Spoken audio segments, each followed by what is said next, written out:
नमस्कार मित्रांनो, इंद्रायणी या मालिकेच्या आजच्या भागात आपण बघणार आहोत. इंद्रायणी जेव्हा चायसाठी गावातून देणगी गोळा करत असते तितक्यात गावातली काही माणसं तिथे येऊन तिच्यावर नको नको ते घाणेरडे आरोप करू लागतात आणि लोकांना म्हणतात की अशा घाणेरड्या बाईला देणगी देऊ नका.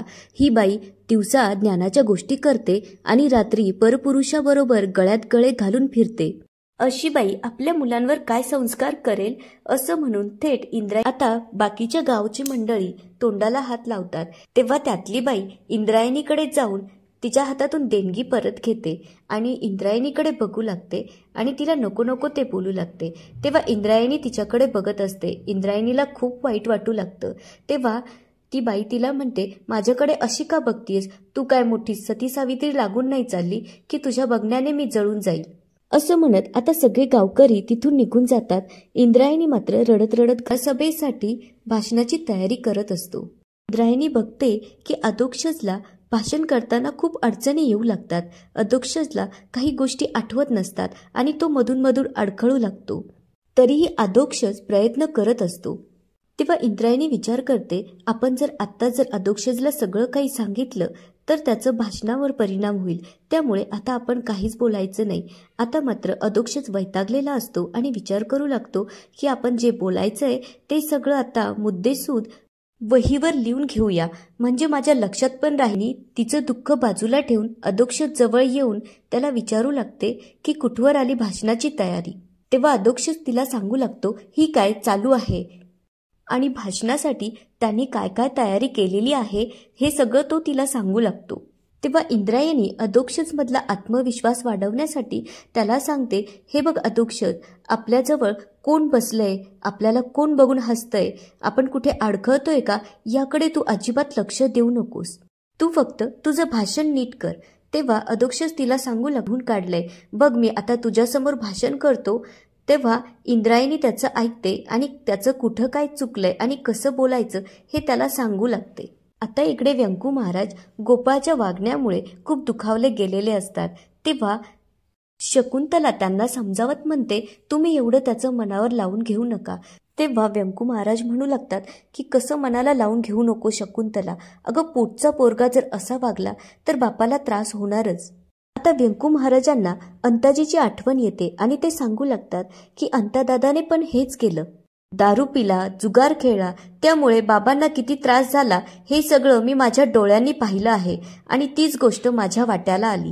आता व्यंकू महाराज देवासमोर हात जोडत म्हणतात की विठुराया, आता तूच या संकटातून वाचव. आता इकडे अधोक्षज, इंद्रायणी, व्यंकू महाराज आणि घरातली सगळी मंडळी आणि गावातली सगळी मंडळी गाव सभेसाठी जमा झालेली असतात. अधोक्षज मोठ्या उत्साहात भाषण करू लागतो आणि म्हणतो, हे बघा, माझं ध्येय गावचा विकास आहे. पुढे तो मोहिते पाटलाचा उल्लेख करत म्हणतो, गेल्या वर्षी मोहिते पाटील निवडून आले पण त्यांनी अजिबातच गावचा विकास केला नाही. पुढे तो म्हणू लागतो की माझा त्यांची बदनामी करायचा अजिबातच उद्देश नाहीये. तेव्हा मोहिते पाठवलेली असतात. अधोक्षज म्हणत असतो की गावामध्ये शाळा, पाणी, रस्ते या सगळ्या गोष्टींचा विकास अजून बाकी आहे. तेव्हा गावकऱ्यांना ती गोष्ट पटू लागते.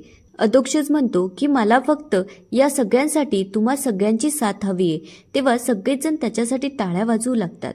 आता मोहिते पाटलांची माणसं मोहिते पाटलांबद्दल अधोक्षज जे काही बोलला तो मुद्दा उचलत त्याच्याशी भांडू लागतात आणि म्हणतात, गावाच्या विकासाची गोष्ट करतोय, जरा स्वतःच्या बायकोकडे लक्ष दे.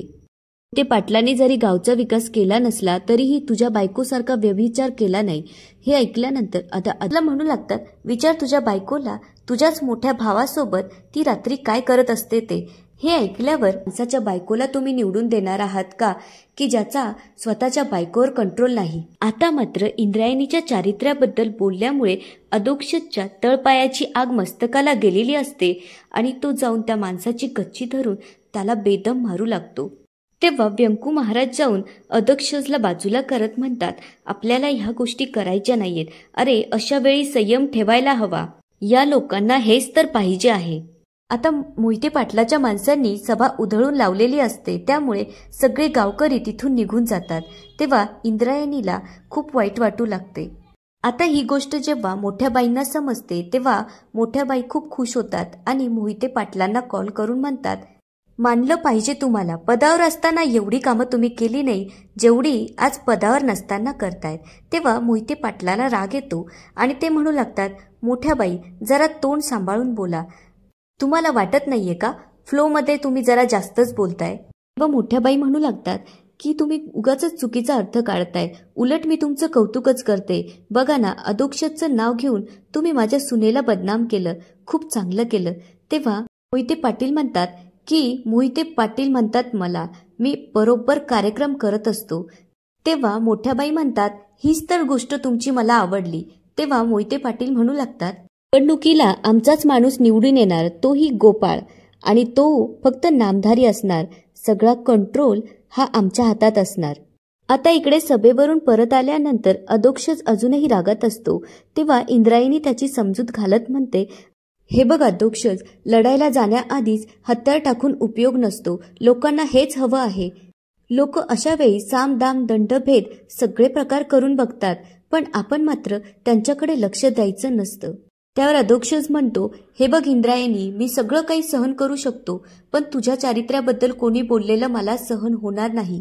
पुढे तो म्हणू लागतो, व्यंकू महाराज मध्ये आले, नाहीतर आज मी त्याला सोडलं नसतं. तितक्यात व्यंकू महाराज तिथे येतात आणि त्याला सांगू लागतात, हे बघ अधोक्षज, या गोष्टी होतच राहणारे. लोक आपले पाय खेचायचे काम करतच राहतील. अशा वेळी आपण त्यांना संयमाने तोंड दिलं पाहिजे. तू जर आता मागे हटलास तर लोकांनी घेतलेला संशय खरा आहे असंच त्यांना वाटेल. गावामध्ये जेवढी चांगली माणसे तेवढी वाईट माणसेही असतात. खरा नेता तोच असतो जो या सगळ्यांना घेऊन पुढे जातो. त्यामुळे माघार घेण्यात अर्थ नसतो. आता तू तुझ्या कामातून सगळ्यांना उत्तर दे. आता अधोक्षजला व्यंकू महाराजांचं म्हणणं पटलेलं असतं. तेव्हा इंद्रायणी त्याला म्हणते, तू फक्त लढ, आम्ही तुझ्या बरोबर आहे. आता इकडे इंद्रायणी विठुरायाच्या मंदिरात येऊन खिडकीजवळ उभी राहून रडू लागते. लोक तिच्याबद्दल किती वाईट बोलतात हे सगळं तिला आठवू लागतं. तितक्यात व्यंकू महाराज विठुरायाच्या मंदिरात येऊन विठुरायाचं दर्शन घेतात. व्यंकू महाराज जेव्हा जाऊ लागतात तेव्हा त्यांचं अचानक इंद्रायणीकडे लक्ष जातं आणि ते तिच्या जवळ येऊन तिला विचारू लागतात, इंदुबाळ, तू काय करतीयेस? इंदुबाळ, जे मी अधोक्षजला सांगितलं तेच मी तुला पण सांगतोय. अशा परिस्थितीला धैर्याने सामोरं गेलं पाहिजे आणि आपण किती खरे हे लोकांना दाखवून दिलं पाहिजे. तेव्हा इंद्रायणी म्हणू लागते की व्यंकू महाराज, मी दिग्रजकरांची सून असूनही लोक मला एवढे त्रास देतात, पण त्या बायकांचं काय होत असेल ज्यांना कोणाचाच आधार नसतो. व व्यंकू महाराज तिला नारी शक्तीचं उदाहरण देत म्हणतात, अशा कितीक स्त्रिया आहे की त्या रणचंडीसारख्या या परिस्थितीला सामोरे जातात. पुढे ते म्हणतात की आता नवरात्र येणारे, या नवरात्रामध्ये 9 दिवसात आपल्याला देवीचे वेगवेगळे अनेक रूप पाहायला मिळतील. तेव्हा ते म्हणतात, स्त्री ही देवीचाच एक रूप आहे. त्यामुळे व्यंकू महाराज इंद्रायणीला लढण्यासाठी देवीची शक्ती तुला मिळो असा आशीर्वाद देतात. आणि याच ठिकाणी आजचा एपिसोड संपतो. आता पुढे काय होणार ते बघूया उद्याच्या एपिसोडमध्ये. धन्यवाद.